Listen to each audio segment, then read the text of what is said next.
While these smartphones are each very affordable from most perspectives, there's still a sizable gulf in price between them.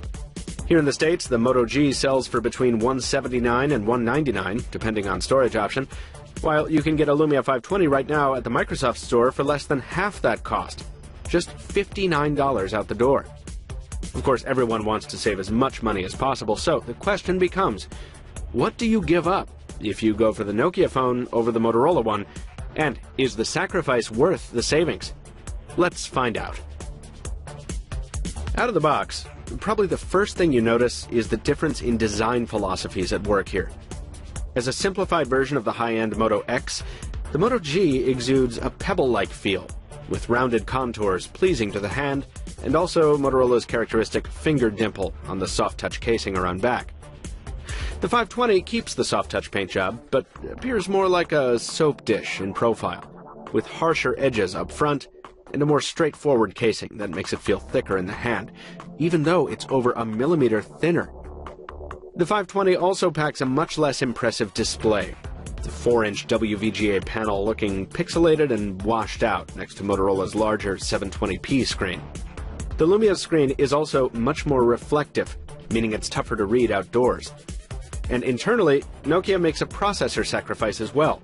The 520's dual-core Qualcomm Snapdragon S4, not as modern as the new quad-core Snapdragon 400 in the Moto G, with only half as much RAM on the Nokia as well.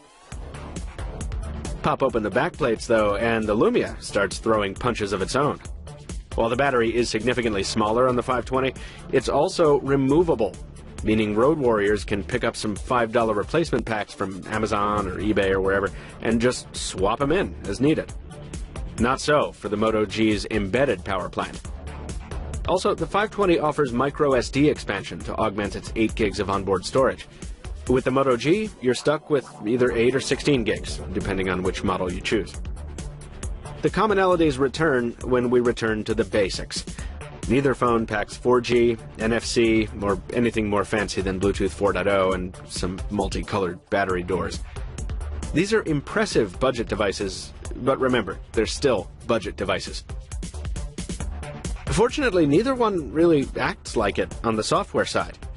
Now, the differences between Windows Phone 8 and Android Jelly Bean, soon to be KitKat, have been well documented. To boil it down rather succinctly, Android will be a fit for you if you're a Gmail user who's heavily invested in Google's ecosystem, and Windows Phone will be a better match if you're an Outlook user. But more interestingly, each of these phones is a solid performer for what I'll call general use.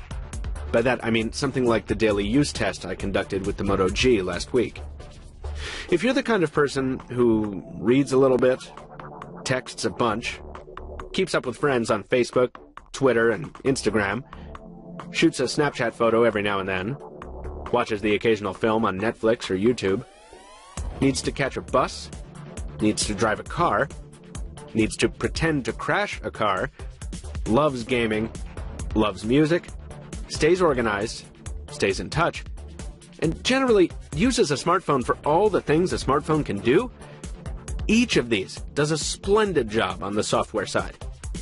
The limited system memory makes multitasking a little bumpier than usual on both, but overall, responsiveness is spot on, and each device delivers.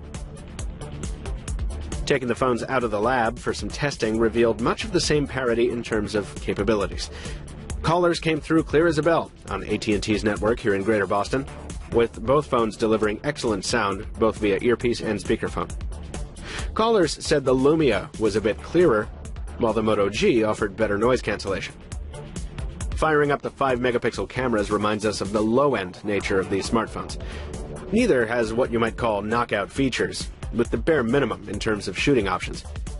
Each is expandable with third-party software lenses or apps, but shooting with default settings reveals that the cameras are capable of beautiful color and depth in some shooting situations, and milky, noisy output in others. Side by side in moderate lighting, they're comparable shooters, but get them into low light, and the Lumia is the winner, relatively speaking. Also, we prefer shooting with the Lumia thanks to its 2-stage hardware key, which makes focusing easier. So while we'd naturally rather have a high-end camera phone with us, if we had to choose one of these for optics, we'd pick Nokia's product, even given Motorola's advantage of the LED flash. That might seem like a slam dunk for Nokia in the outdoorsman department, but hold your horses there, lumberjack. The Moto G features Motorola's water-resistant nano coating, meaning it can hold up to nature's splashes. And even though the warranty probably won't cover it, it'll even hold up to a shower, even if you get it in the spray a little. That's in direct opposition to Nokia's own user manual's advice for the 520, so phone abusers take heed. The Moto G may be the better fit for you. Compromises aside, all this leaves us with a pair of phones that have no business being priced as low as they are. The Lumia's outstanding voice quality, expandability, and superior camera will appeal to some, while the Moto G's better display, more robust ecosystem, and all-weather ruggedness will make it worth the premium to others. We think the Lumia 520 is probably the better value for someone free to jump between platforms, but really that's just a function of its absurdly low price point. Both will make you reconsider what a budget phone is capable of, and each is an absolute steal if you live in the right market.